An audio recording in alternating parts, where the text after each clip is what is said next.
1 million बड़ा जल्दी वालों पहुंचा दे जे देखले बा अपना भाई के सपोर्ट खातिर ऐसे स्टोरी बहुत अच्छी बा। फिल्म जब निक लागले तही तो 2-4 गरी आदमी देखेलन, जे नहीं खे देखले वो देख ले, जे देखले वो शेयर कर दी। हमसे प्रियंका सिंह का तरी हमारी हीरोइन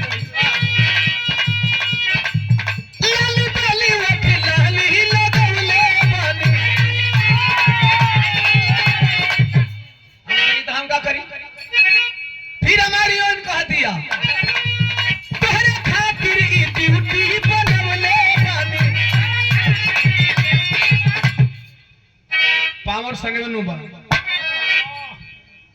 तब हम कहली जब कुल हमारे खातिर कइल बोलते गौरी काम हमारे खातिर करता नैना लड़ा के नैना चार कइल जा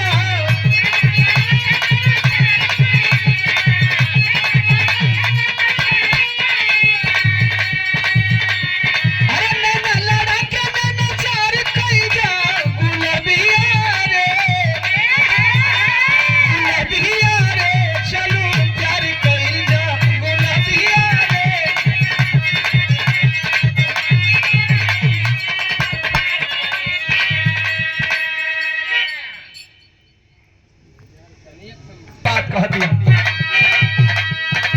अरे कर लागत सुन ले बानी कर लागत सुन ले बानी प्रेम रोग है सबसे पूरा।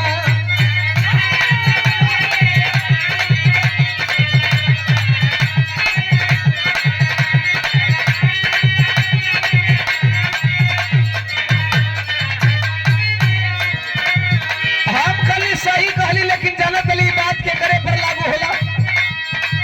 ससहु में रोवावे लावे के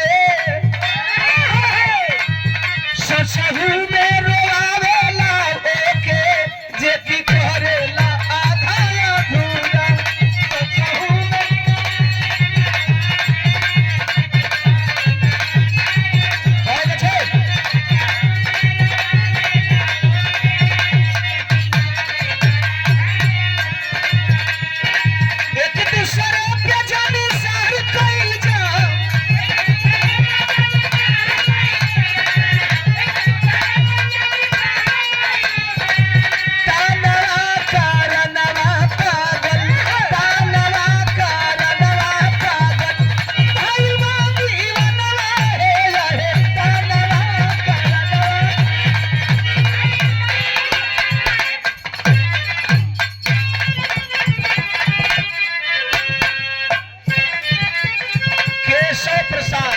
भैया के द्वारा 50 रुपया भैया के बहुत बहुत प्रणाम आए हो तमाम साथियों को सादर जय हिंद जय भारत।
मर्दवा बिना समझ ले भोटवा के तरफ बिना समझ ले तलियो बजाओ तो लोग।